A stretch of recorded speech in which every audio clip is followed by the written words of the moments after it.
지원해주세요. 무관심하지 마세요, 형제요. 이제 이슬람 공화국을 전복할 때입니다. 이란의 짜만세. 여기서 보이는 것은 단순한 파업이 아니라 현대 역사상 가장 큰 물류 자살입니다. 이란의 물류 생명선이 시라즈에서 타브리즈까지, 이스파한에서 반다르 아바스 항구까지 차단되었습니다. 트럭 운전사들이 엔진을 꺼서 물라 정권의 생명 유지 장치를 끊었습니다. 이 석유가 풍부한 나라에서 트럭은 연료를 찾을 수 없으며 심지어 자신들의 수도로 빵을 운반할 수 없는 지경에 이르렀습니다. 이 모든 것은 2026년 1월 10일 아침 시라즈에서 시작되었습니다. 이란 인터내셔널이 확인한 영상은 운전자들이 차량을 바리케이드로 사용하며 자베드시아 구호로 정권에 맞서 두려움의 벽을 완전히 돌파하는 모습을 명확히 보여줍니다. 시라즈의 트럭 운전사들과 지역 상업 공동체가 단순한 임금 인상이나 연료 보조금 분쟁이 아닌, 즉 국가혁명에 대한 연대라는 훨씬 더 위험하고 존재적인 동기로 고속도로를 봉쇄했을 때 정권의 보안 프로토콜은 완전히 준비되지 않은 상태로 잡혔습니다. 이 행동은 표준적인 작업 중단이라기보다는 조직적이고 동기화된 전술적 물류 파괴에 가까웠습니다. 게다가 2026년 1월 10일에 일반적인 호출이 이루어졌습니다. 트럭 운전사들이 파업을 시작했고 도로에서 보이는 트럭을 불태우겠다고 위협했다는 보고가 있었습니다. 이것이 물류 위기를 초래할 가능성이 있지만 발생할 가능성은 불확실합니다. 이 발언은 파업이 확대될 수 있음을 암시합니다. 고속도로를 막고 있는 대형 트럭들은 단순히 교통을 멈춘 것이 아니라 남북으로 이어지는 정권의 전체 물류 통로를 통과할 수 없는 물리적 장벽으로 차단했습니다. 파업은 2026년 1월 10일부터 테헤란과 그 주변에서 격화되었습니다. 그랜드 바자르의 상인들의 파업이 트럭 운전사들의 참여와 합쳐져 수도의 교통 경로를 마비시켰습니다. 이 상황은 식량과 연료 부족을 토래하여 사람들의 일상생활에 영향을 미쳤습니다. 시위가 격화되자 정권은 인터넷 차단을 시행했지만 파업은 계속되었습니다. 테헤란과 그 주변에서 파업의 징후는 제한적입니다. 2026년 1월 12일의 오디오 녹음은 테헤란으로 가는 도로에 트럭 한 대도 보이지 않았다고 말하며, 이는 운전사들이 파업에 참여하고 있을 가능성을 시사합니다. 2026년 1월 7일 반다르 아바스에서 운전사들이 항구 도로를 막아 석유와 상품 운송을 중단시켰습니다. 이 상황은 테헤란의 보안 관료들에게 악몽 같은 시나리오입니다. 당신은 무기를 들고 거리로 나서는 집단을 상대하는 것이 아니라 단순히 나는 일하지 않겠다고 말하는 수십만 명의 사람들을 상대하고 있으며 그들이 경제를 짊어지고 있습니다. 어떻게 그들을 일하게 강요할 건가요? 모든 트럭에 혁명 수비대를 배치할 건가요? 시라즈에서 시작된 불씨는 몇 시간 만에 통제할 수 없는 산불로 번졌고 위기의 진원지는 빠르게 북쪽 이스파한으로 옮겨갔다. 들어오는 보고서는 소름 끼칩니다. 이스파한 운전사들이 1월 12일에 엔진을 껐을 때 정권은 당황했고 보안부는 가장 익숙한 방법인 치명적인 무력에 의존했습니다.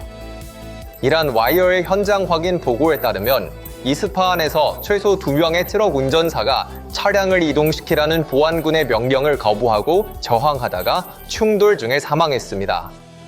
그러나 이 폭력은 정권이 예상했던 소태를 촉발하기보다는 분노를 불러일으켜 파업을 경제적 권리 투쟁에서 생존을 위한 혈투로 바꾸어 놓았습니다. 이스파한을 이해하는 것은 이 위기의 규모를 이해하는 것을 의미합니다. 이스파한은 이란의 문화 중심지일 뿐만 아니라 군사 및 산업의 중심지이기도 합니다. 우라늄 농축 시설부터 철강 공장, 석유화학 단지, 방위산업 생산 라인까지 이 지역에 집중되어 있습니다. 분석가로서 우리는 다음과 같은 결론을 내려야 합니다. 왜 정권은 비무장 시위에 치명적인 무력을 사용하는가? 답은 간단하다. 두려움 때문이다.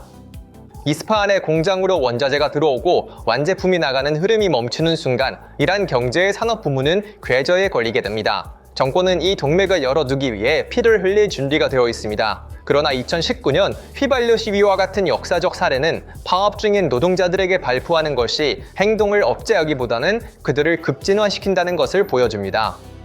살해된 운전자가 운동의 승교자가 되면 지금까지 망설였던 다른 운전자들이 보복을 위해 시동을 끌 것입니다. 이는 이스파한의 산업에서 생산이 50% 감소하고 공장이 문을 닫는 것을 의미하며 이는 수천 명의 새로운 분노한 사람들이 실업자 대열에 합류하는 것을 의미합니다. 이 행동의 본질을 이해하기 위해서는 시라즈, 반다르 아바스, 타브리즈, 이스파한에서의 사건의 사회학을 깊이 파악해야 합니다. 과거, 특히 2018년과 2022년에 운전사들은 부품이나 타이어 비용 때문에 엔진을 껐습니다. 그러나 2020년 1월 10일의 영상에서는 시라즈의 사업가들과 지역 상인들도 이 파업을 적극적으로 지지하고 있음을 볼 수 있습니다. 이 상황은 행동이 부문별 권리 추구에서 포괄적인 시민 불복종과 시스템 봉쇄 작전으로 발전했음을 보여주며 이란 국가 혁명의 수사와 결합되어 있습니다. 정찰력만으로는 이렇게 광범위한 지지를 무너뜨리는 것이 운영상 불가능하다. 오늘날 무슨 일이 일어나고 있는지 이해하려면 오늘의 테헤란이 아니라 이란의 최근 과거를 살펴봐야 합니다. 왜냐하면 우리는 이 영화를 전에 본 적이 있고 그것도 아주 최근에 본 적이 있기 때문입니다. 파업의 확산 속도와 범위 측면에서 2025년 5월의 데이터는 우리에게 무서운 예측을 제시합니다. 그 시기에 시작된 파업은 빠르게 31개 모든 주와 160개 이상의 도시로 확산되었습니다. 이 전략적 행동의 추진력은 무작위적인 분노의 폭발이 아닙니다. 2025년 5월로 돌아가면 이란 야당 지도자 레자 팔라비의 중요한 움직임을 볼 수 있습니다. 연료 가격 인상 이후 팔라비는 운전사들 뿐만 아니라 모든 부문을 포함하는 총파업을 촉구했습니다. 2025년 5월과 6월의 사건들은 정권에 대한 경고였습니다. 그러나 오늘날 그 정권을 궁지에 몰아넣은 방정식에는 매우 중요한 변수가 있습니다. 바로 레자 팔라비 요인과 정치적 의식입니다.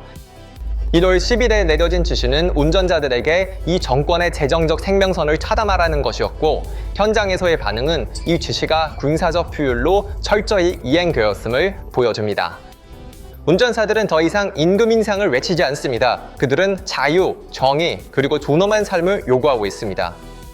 이것은 전체주의 정권의 케악의 악몽입니다. 경제적 파업이 통제할 수 없는 반란운동으로 변하고 노동계급이 지식인 반대 세력과 연합하는 것입니다. 이러한 행동에 대한 정권의 대응은 일반적으로 체포와 위협이었습니다. 그러나 현장 보고에 따르면 운전사들은 사형과 투옥의 위협에도 불구하고 물러서지 않았으며 다른 노동자 그룹들, 석유화학, 철강도 그들과 합류할 의향이 있는 것으로 보입니다. 두려움의 문턱이 넘겨졌다. 잃을 것이 없다는 것을 아는 운전사들은 그들의 차량을 정권에 대한 바리케이드로 사용하고 있다. 이 상황은 정권의 압박은 복종을 낳는다는 공식이 무너진 순간을 알린다. 이 위기의 영향은 이란의 국정, 특히 터키와 이라크의 반문에서도 전략적 분기점을 나타낸다. 타브리즈와 북서부 지역의 이미지에서는 터키 국경으로 향하는 도로에 킬로미터에 달하는 트럭 대기열이 보이거나 반대로 완전히 비어있는 도로가 보입니다. 이와 유사한 국경 위기가 2025년 5월에 하루에 11,000대의 트럭 봉행에 영향을 미쳤으며 2026년 1월에는 훨씬 더 정치적인 분위기에서 전개되고 있습니다. 터키 국경의 봉쇄는 또한 이란의 제한된 유럽과의 무역의 종말을 의미합니다. 게다가 이란 국내 시장에서 터키 상품 공급의 중단은 인플레이션을 더욱 부추길 것입니다. 비디오에서 보이는 도로 차단은 시위자와 운전자들이 국경 무역을 정권에 대한 지렛대로 사용하여 관세 수입을 없애려는 것을 보여줍니다. 정권에게 국경 통과는 상품의 입구일 뿐만 아니라 정화의 유입을 위한 것입니다. 이러한 통과의 폐쇄는 중앙은행의 마지막 예비금도 위험에 처하게 합니다. 이 불이 내부에서 타오르는 동안 이란의 세계로의 생명선인 반다르 아바스 항구의 상황은 위기의 글로벌 규모를 드러냅니다. 이란의 비석유 무역과 수입의 80% 이상이 이 항구를 통과합니다. 현장 비디오와 현지 소식 등에 따르면 1월 10일부로 운전자들이 항구 도로를 막아 하역 작업이 중단되었습니다. 항구가 기능하기 위해서는 선박이 정박하는 것만으로는 충분하지 않으며 그 선박에서 하역된 물품이 항구 지역 밖으로 운송되어야 합니다. 트럭이 작동하지 않으면 부두가 혼잡해지고 선박은 해상에서 대기하며 공급망이 붕괴됩니다. 반다르 아바스의 이 변목 현상은 이란의 수입뿐만 아니라 전략적 동맹국들과의 관계에도 영향을 미치고 있습니다. 중국의 보고에 따르면 베이징은 이란과의 무역량이 갑자기 24% 감소했다고 확인했습니다. 중국 기업들은 실용적입니다. 무역업자들이 항구에서 내륙으로 물품을 운송할 수 없다는 것을 알게 되면 그들은 선접을 중단합니다. 이는 이란의 최대 외환 공급원도 고갈되기 시작했음을 의미합니다. 이 상황은 도널드 트럼프가 이란과 거래하는 국가에 대해 25% 추가 관세를 부과하겠다고 위협하는 것과 동시에 전개되고 있습니다. 트럼프의 외부 금융 봉쇄가 트럭 운전사들이 가하는 내부 물류 봉쇄와 결합되면 이는 이란 경제에 완벽한 폭풍을 일으킵니다. 심지어 에너지 의존 국가인 인도조차도 미국 시장을 잃고 이란의 물류 불확실성에 휘말리지 않기 위해 물러서고 있습니다. 이것이 이란의 외환 보유고 고가를 가속화할 가장 중요한 요인입니다. 러시아와의 관계가 냉각될 위험도 유사합니다. 모스크바는 제재를 우회하기 위해 이란을 통과하는 남북 회랑에 희망을 걸고 있었습니다. 그러나 이란 고속도로의 파업으로 인해 러시아 상품이 페르시아만에 도달하지 못하고 있습니다. 러시아 무역업자들이 겪는 혼란은 테헤란을 신뢰할 수 있는 파트너로 보는 크렘린의 관점을 약화시킬 수 있습니다.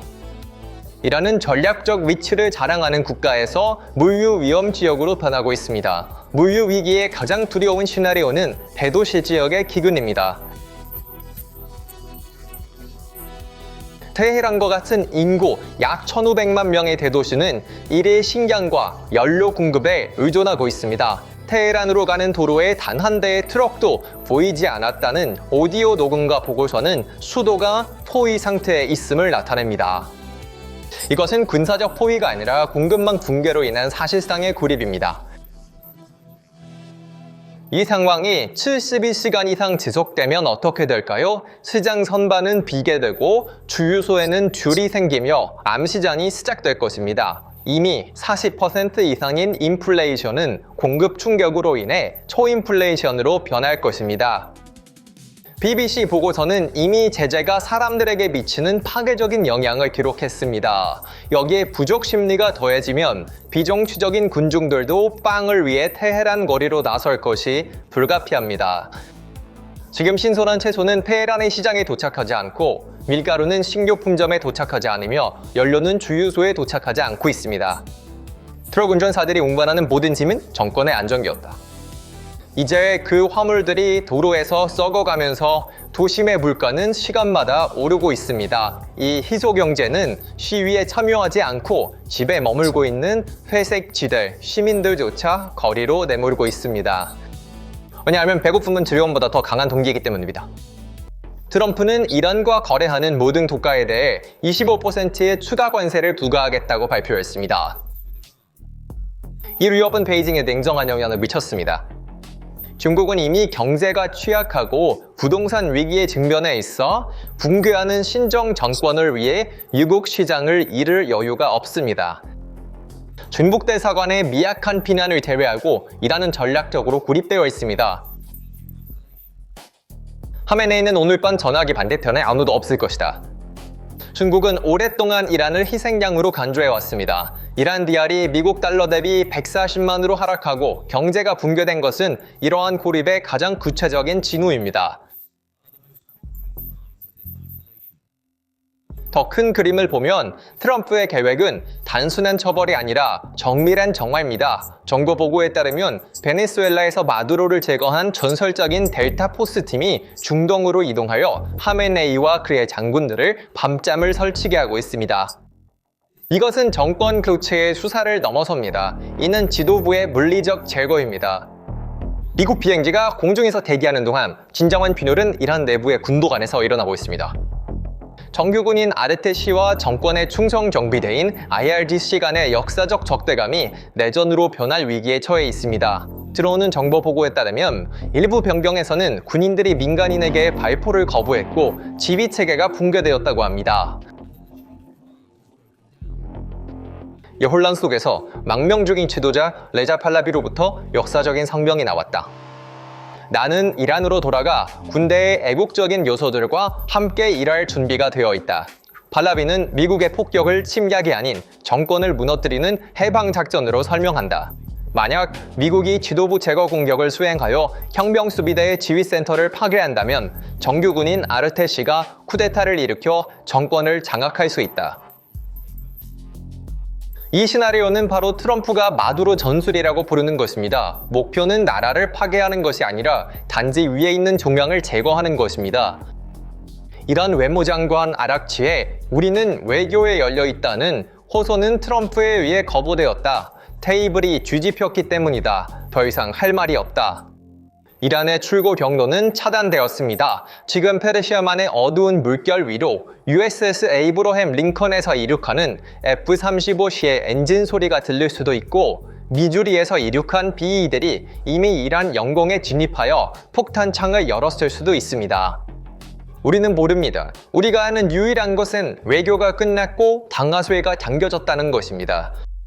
이란의 500개 미사일일까? 아니면 미국의 기술적 대형 망치일까?